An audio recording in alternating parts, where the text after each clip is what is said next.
Urago jiṇṇam hitvā gacchati tanuṃ evaṃ sarīre nibbhoge kālakate sati.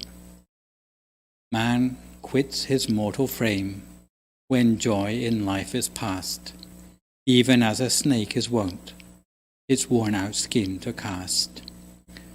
I would like to start by paying homage to the Lord Buddha, offering salutation to senior and junior monks respectively. Greetings to all the lay supporters and distinguished guests who have joined with this online funeral chanting today, especially Kunjina, Ichira and family, the daughter of Mr. Manachai Harnamornsate. We are gathered here today in order to celebrate the life of Mr. Manachai Harnamornsate, who recently passed at the age of 73. Today is January 20th, 2021. I am Phra Nicholas Thanissaro of Dhamma International Meditation Center, Azusa, and today I'd like to share a short Dhamma talk on the topic of recollecting the inevitability of death, for the benefit of all those joining this funeral ceremony online today and those attending in person. My Dhamma talk today is derived from the Uraga Jātaka.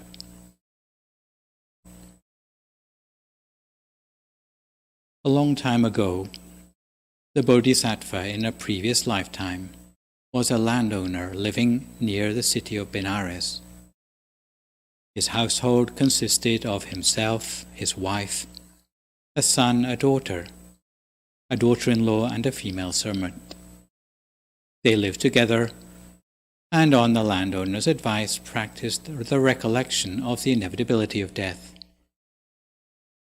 One day, while burning some rubbish in a field, the son was bitten by a venomous snake and it died on the spot.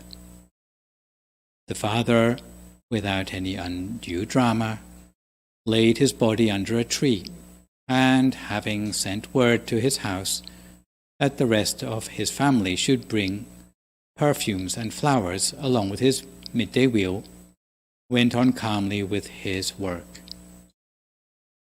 After the meal, they made a funeral pyre and cremated the body, but not one of them wept a single tear. Perhaps at this point I should explain a little bit about how Buddhist heaven works. Heaven in Buddhism is not eternal, but it is occupied temporarily as an afterlife destination by humans who have led exemplary lives. Each of the 6 levels of heaven is presided over by an angel that has the greatest merit on that level. For the 2nd level of heaven, the King of Heaven is denoted by the title Sakkha. And because Sakkha knows he can be replaced at any time by someone whose merits or virtues exceeds his own, especially if human beings do good deeds better than those of the angels. Sakkha knows good deeds are being done because the heavenly throne on which he sits will be physically heated, as a sign that his days are numbered. So generally, Sakkha will either go to dissuade human beings from doing good deeds by playing the devil's advocate in order to preserve his position, or if he can't beat them, then he will do something to join in the merit of those humans to have a share of their merit. On this occasion, as a result of the family's unflustered attitude to death, Sakkha's throne became heated, and he appeared to the family in the guise of a human traveler. He questioned them separately as to whether their lack of display of sorrow for the dead meant they did not love their son. Sakkha started by asking the Bodhisattva, that is the landowner. He asked, "If your son was dear to you, why do you not weep?" And the Bodhisattva was first to explain the reason why he did not weep by speaking the following verses. Man quits his mortal frame when joy in life is past, even as a snake is wont its worn-out skin to cast. No friend's lament can touch the ashes of the dead. Why should I grieve? He fares the way he had to tread. Having heard the words of the Bodhisattva, Saka asked the Bodhisattva's wife, "How, lady, was the dead boy related to you?" She replied, "I sheltered him 10 months in my womb and suckled him at my breast, and taught him to walk until he was my grown-up son, sir." "Granted, lady, that a father may not weep because he is a man. But a mother's heart is surely tender. Why then do you not weep?" Next, to explain why she did not weep, she uttered the following verses. "Unbidden came he here, uninvited soon to go. Just as he came, so went he. What cause is there for woe? No friend's lament can touch the ashes of the dead. Why should I grieve? He fares the way he had to tread." On hearing the words of the Bodhisattva's wife, Saka asked the sister, "Lady, what was the dead man to you?" "He was my brother, sir," she replied. "Lady, sisters surely are loving towards their brothers. Why do you not weep?" And to explain the reason why she did not weep, she repeated the following verses. "Though I should fast and weep, how would it profit me? My kith and kin, alas, would more unhappy be. No friend's lament can touch the ashes of the dead. Why should I grieve? He fares the way he had to tread." And Saka, on hearing the words of the sister, asked instead the deceased son's wife, "Lady, what was he to you?" "He was my husband, sir." "Woman, surely when a husband dies, as widows are helpless, why do you not weep?" So to explain the reason why she did not weep, she uttered the following verses. "Lost children cry in vain to grasp the moon above, so mortals idly mourn the loss of those they love. No friend's lament can touch the ashes of the dead. Why should I grieve?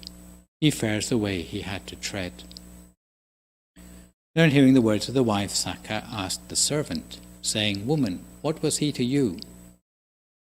"He was my master, sir." "No doubt you must have been abused and beaten and oppressed by him, and therefore you are glad he is dead, because I don't see you crying." But the servant replied, "Speak not so, sir. This is not at all the case. My young master was full of compassion, love, and mercy for me, and he was as a foster child to me." "Why then do you not weep?" asked Saka. And to explain why she did not weep, she spoke the following verses. "A pot of earth broken, who can piece it together again? So too, to mourn the dead is nothing but labor in vain. No friend's lament can touch the ashes of the dead. Why should I grieve? He fares the way he had to tread." And after hearing what everyone in the family had to say, Saka was greatly pleased and said, "All of you have carefully reflected on the inevitability of death. Henceforth you shall no longer have to labor with your own hands. I am Saka, King of Heaven. I will create the 7 treasures in countless abundance in your home. From now on you should give alms, to keep the precepts, to observe the quarter moon days, and take heed in your conduct." And thus admonishing them, he filled their home with countless wealth, and so returned to the heaven realm. The Buddha, having finished the exposition of the Jātaka story, taught that as a result of his practice of recollection of death, the landowner in the story had attained stream entry, and he went on to reveal the past life identities of the protagonists in the story. The female servant went on to be Kuchutara in the present lifetime. The sister went on to be Upalawana in the present lifetime. The son went on to be Rahula in the present lifetime. The mother went on to be Khema in the present lifetime. And the landowner and father himself went on to be the Buddha in the present lifetime. The composure of members of the family in the Jātaka story was due to their practice of the mindfulness of death. The message this Jātaka story leaves us with is that recollection of the inevitability of death fills our life with great treasure, not merely because Saka, the King of Heaven, made it so, but because we will realize how precious and valuable for the cultivation of good deeds are the remaining years, months, and days we have to live out our own human lifetime on this earth. The idea of recollecting death is not to be morbid or fatalistic. On the contrary, if we lived every day as if it were our last, to quote Muhammad Ali, we would learn something valuable every day, as if we were to live forever, to quote Mahatma Gandhi. Imagine how much more motivated we would be to achieve the best of good deeds in our lives. And this thought brings me back to the Buddhist proverb from the Uraga Jātaka, with which I started the discourse that urago jiṇṇam, hitvā gacchati tanuṃ, evaṃ sarīre nibbhoge, kālakate sati.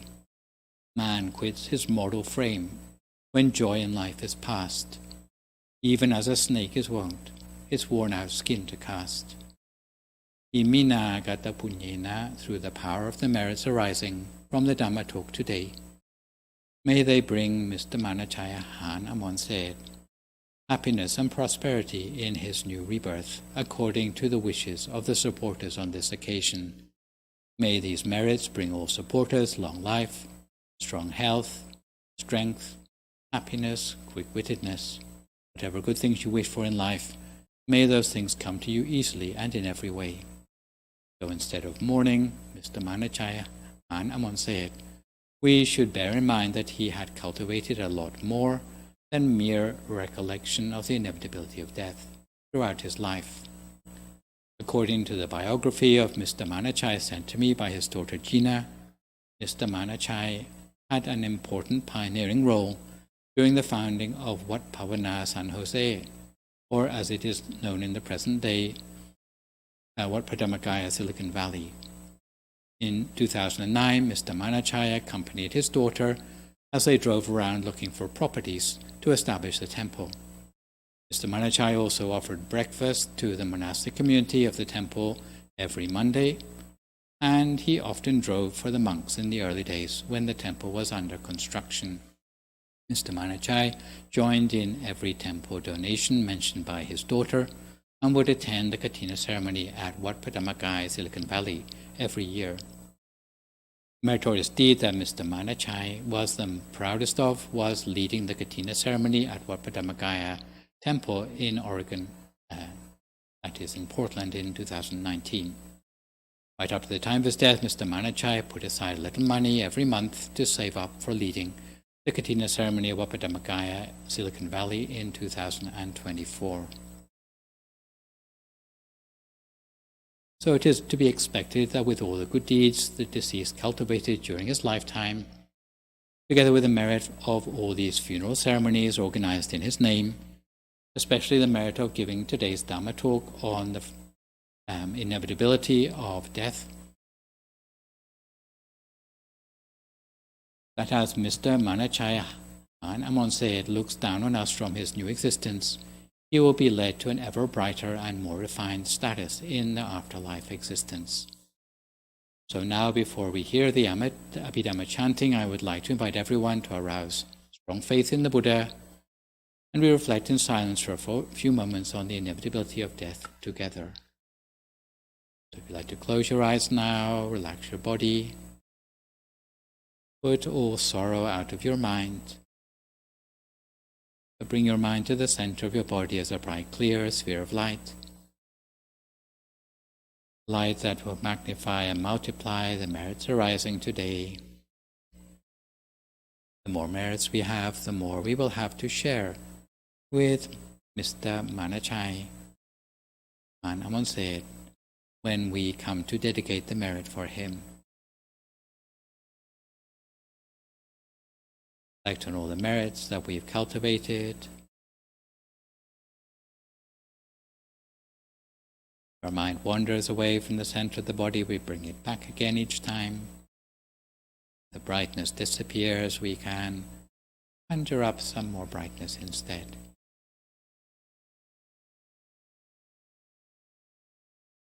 We're told that really when we attend the funeral, the idea is not for us to express our sorrow, but we must think instead of ourselves that one day we will be in the position of the deceased. Stimulate a sense of urgency in our own lives to do as many good deeds as we can in the short space of human life still available to us. Manachai has led an exemplary life, one that we can cherish in our minds, and something that we can learn from, be an inspiration to us as we carry on the work which he started when he was still alive, to help to support the temple into the second generation, the third generation, so that the peaceful teachings of Buddhism can take firm root in these lands and to outlive even ourselves. Sabba buddhanupavena, sabba dhammanupavena, sabba saṅkhanupavena sattha soti bhavantu te. Sadhu.